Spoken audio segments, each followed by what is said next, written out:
오늘도 나만의 골방에서 조용히 문을 닫고 은밀한 중에 계신 하나님 아버지께 예배 드리기를 원하시는 우리 모든 성도님들에게 하나님의 은혜와 사랑이 충만하게 임하시기를 예수 그리스도의 이름으로 축복합니다. 다 함께 기도하심으로 예배를 시작하겠습니다.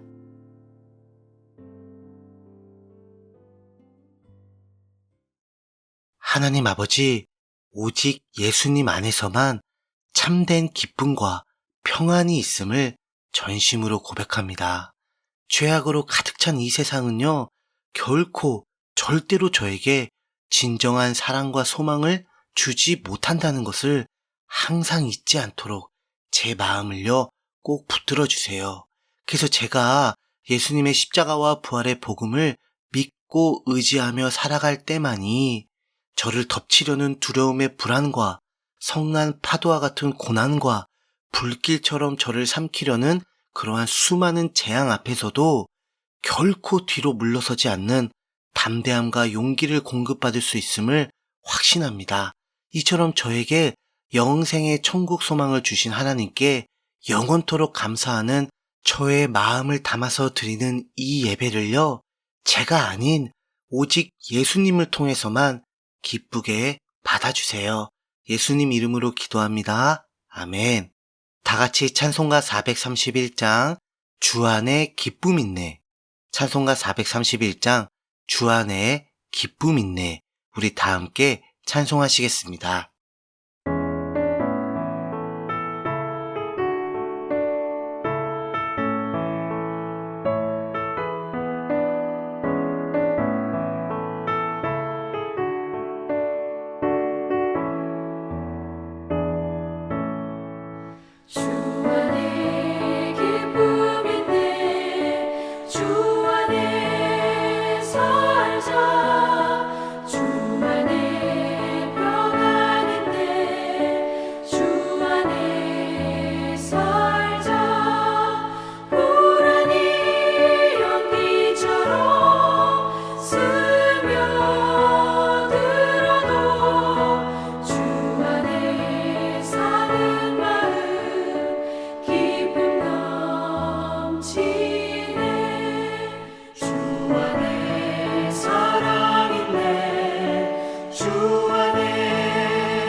오늘 함께 나누실 말씀은요, 신약성경에 있는 마태복음 3장 13절에서 17절까지입니다.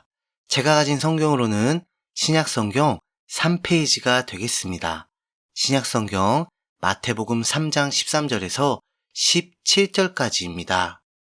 그럼 다 찾으신 줄 알고요, 오늘 본문 말씀을 제가 읽어드리겠습니다. 이때 예수께서 갈릴리로부터 요단강에 이르러 요한에게 세례를 받으려 하시니 요한이 말려 이르되 내가 당신에게서 세례를 받아야 할 터인데 당신이 내게로 오시나이까? 예수께서 대답하여 이르시되 이제 허락하라. 우리가 이와 같이 하여 모든 의를 이루는 것이 합당하니라 하시니 이에 요한이 허락하는지라. 예수께서 세례를 받으시고 곧 물에서 올라오실새 하늘이 열리고 하나님의 성령이 비둘기같이 내려 자기 위에 임하심을 보시더니 하늘로부터 소리가 있어 말씀하시되 이는 내 사랑하는 아들이요 내 기뻐하는 자라 하시니라. 아멘. 13절을 보시면요. 이때에 예수께서 갈릴리로부터 요단강에 이르셨다고 합니다.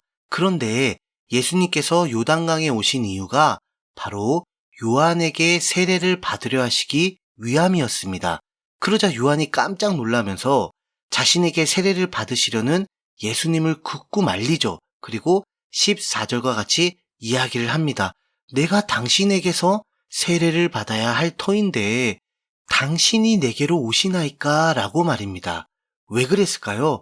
죄사함을 받기 위해서 먼저 반드시 선행되어져야만 하는 작업인 회개의 세례는요, 자신과 같은 오직 죄인들이 받아야 마땅한데, 아니, 죄가 전혀 없으신 바로 유일한 의인이신 예수님께서는 이런 죄사함의 회개를 위한 그런 세례를 받으실 하등의 이유가 전혀 없으시기 때문입니다. 그런데 우리 예수님께서는 요한의 이러한 대답에도 전혀 아랑곳하지 않으시고 15절과 같이 더 강하게 말씀하십니다. 이제 허락하라. 우리가 이와 같이 하여 모든 의를 이루는 것이 합당하니라 라고 말이죠. 바로 이 말씀에 요한에게 세례를 받으시려는 예수님의 그 의도가 정확하게 나옵니다. 즉 예수님께서 죄인들을 대표하여 세례를 받으심으로 이를 통해 죄인들에게 모든 의를 이루어 주시기 위함이라는 것이죠. 아니 그럼 도대체 어떠한 의를 이루시기 위함인 걸까요? 여러분, 당시 갈릴리라는 곳은요, 유대인들에게 아주 천박한 취급을 받는 그런 소외되고 낙후된 지역이었습니다. 그리고 요단강은 지구상에서 가장 낮은 지형에 위치한 죽은 바다라고 불리는 이스라엘의 사해 바다에 물을 공급해주는 그런 강이지요.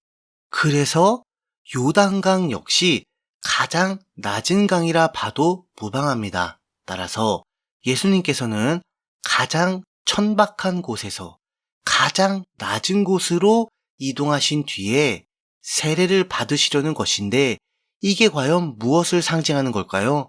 바로 하나님이신 예수님께서 하늘 보좌의 모든 영광을 버리고 이 세상으로 친히 오셔서 갈릴리 같은 천박한 곳에 임하셨는데 이는 천하고 천한 그 죄인들을 구원하시기 위해 죄인처럼 세례를 받으심으로 죄인과 하나로 연합하여 죄인의 죄를 십자가 대속의 보혈로 완전하게 사하여 주시기 위하여 오히려 더 낮고 낮은 요단강으로 직접 친히 내려와 주신 구원자가 되심을, 유일한 그 구원자가 되심을 증거하는 것입니다. 정리하자면 예수님께서는 요한의 세례를 공식적으로 죄인들을 대표해서 받으심으로 자신은 죄인을 구원하고자 십자가와 부활의 복음을 성취하기 위해 이 땅에 오신 구세주이심과 동시에 죄인과 하나로 연합하기 위해 죄인이 받아야만 하는 그 회개의 세례를 직접 받으신 죄인의 대제사장이심을 온 세상에 확실하게 선포하고 계신 것입니다. 이와 같이 예수님의 복음을 통한 죄인과의 연합, 그리고 그 결과인 죄인의 구원, 바로 이것이 예수님께서 강조하신 죄인들을 향한 모든 의, 즉 죄인들을 향하여 한없이 자비롭고 은혜로우신 우리 아버지 하나님의 그 의로움인 것입니다. 그런데 계속해서 16절을 보세요. 요한에게 세례를 받으시고 난 뒤 정말 놀랄만한 장면 하나가 연출이 됩니다.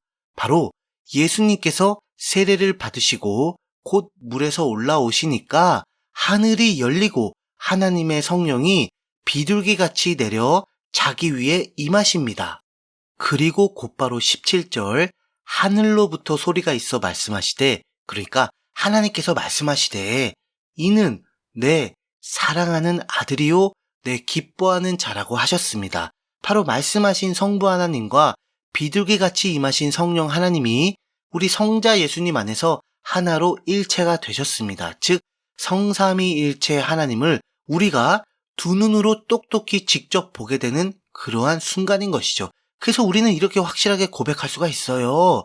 예수님은 하나님이시기에 예수님을 보면 하나님을 보는 것이라고 말입니다. 아멘. 그런데요, 여러분, 이 사실보다 더 놀랍고 더 신비롭고 더 기쁜 사실이 하나 더 있습니다. 그게 뭐냐면 하나님께서는 예수님을 사랑하시고 기뻐하신다고 선포하셨죠? 그런데 지금 예수님께서 죄인들을 대표하여 받으신 그 세례를 통해 저와 여러분들 같은 죄인들에게 어떤 의가 이루어졌나요? 네, 바로 예수님과 하나로 연합되었어요. 맞죠? 그래서 그분의 십자가와 부활의 복음을 통하여 죄사함과 영생을 받고 우리는 죄인에서 하나님의 자녀로 다시 태어나는 거듭남의 구원을 받게 되었습니다. 따라서 예수님이 하나님께 받는 그 사랑과 기쁨을 예수님과 하나 된 우리 역시 똑같이 하나님께 받게 된다는 것입니다. 그래서 저와 여러분 우리 모두는 절대로 스스로의 행위, 능력, 노력, 의지, 열심, 선행, 공로 등등에 근거하여 하나님께 사랑과 기쁨을 받는 것이 결코 아니라 오직 예수님과 그분의 복음 때문에, 예수님 때문에, 오직 이 한 가지 공로 때문에 우리는 영원 불변토록 아버지 하나님의 사랑과 기쁨을 예수님과 똑같이 받게 되는 것입니다. 그러므로 예수님과 우리의 하나됨, 바로 이 연합은 절대로 결코 단언컨대 분리와 재연합을 반복할 수가 없어요. 애초에 한번 연합하면 분리 자체가 절대로 불가능한 것입니다. 그래서 우리는 영원 무궁토록 예수님과 하나고 하나님과 하나고 성령님과 하나 된, 즉 성삼위일체의 하나님과 하나 된 바로 우리 성도인 것입니다. 다 함께 기도하겠습니다.